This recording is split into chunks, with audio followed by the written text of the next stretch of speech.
Salut tout le monde, j'espère que vous êtes super très bien. Donc pour aujourd'hui, on doit de parler un petit peu sur les moteurs, ou bien la leçon du moteur thermique en général. Donc voilà, il y a quelques points principaux: classification des moteurs à combustion interne, les caractéristiques de fonctionnement des moteurs. C'est ça pour aujourd'hui. Donc si vous voyez que les classifications des moteurs à combustion interne, selon la formation du mélange et le mode d'allumage, on distingue deux types de moteurs. Donc, il y a deux types de moteurs. Quand on veut voir, il y a des moteurs à essence et des moteurs diesel. Donc, les moteurs à explosion alimentés généralement avec de l'essence et à la formation externe du mélange. Donc, qu'est-ce qui se fait dans les moteurs? Qu'est-ce que se passe dans les moteurs à essence? La combustion dans le cylindre est provoquée par une étincelle électrique. Donc voilà, une étincelle électrique à partir de la bougie. C'est ce qu'on appelle la bougie d'allumage. Et les moteurs diesel à la formation interne du mélange alimenté avec des gaz air ou bien oil.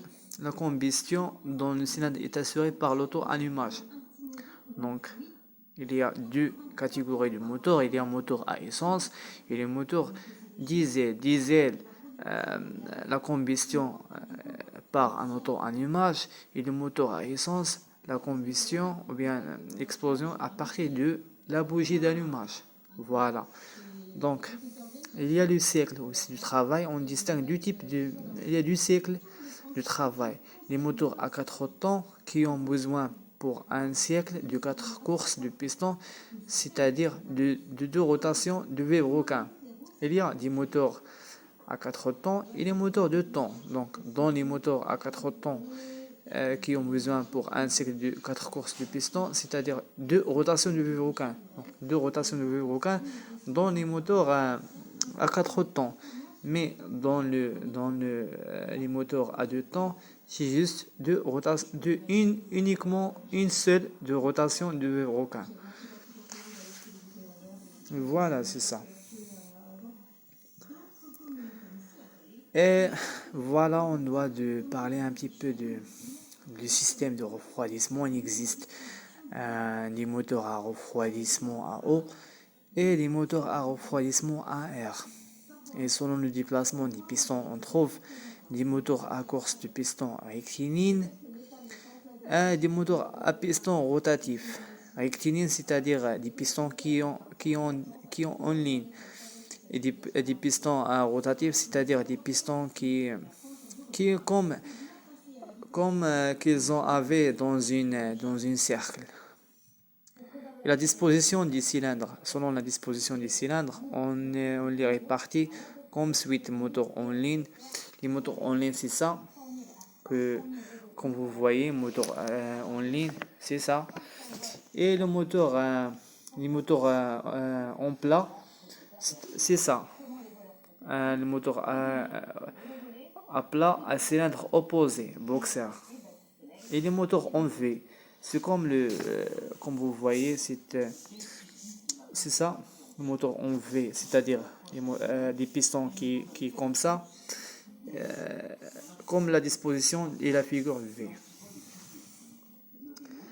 Les caractéristiques de fonctionnement des moteurs. Le moteur automobile est un moteur à régime rapide. Il est ainsi possible d'obtenir une puissance élevée avec un poids et un encombrement relativement réduit. Donc, les fréquences de rotation des moteurs à essence: 4000 à 6500 tours par minute. Et les moteurs à essence, plus de 14 000 tours par minute. Donc, les moteurs légers et lourds à environ 3000, 5000 et de 2200 à 2800 tours par minute. Donc, c'est ça la fréquence de rotation. Mais dans le moteur à essence était très élevé, que on observe que les fréquences de rotation du moteur à essence très élevées lorsqu'on compare du moteur à diesel.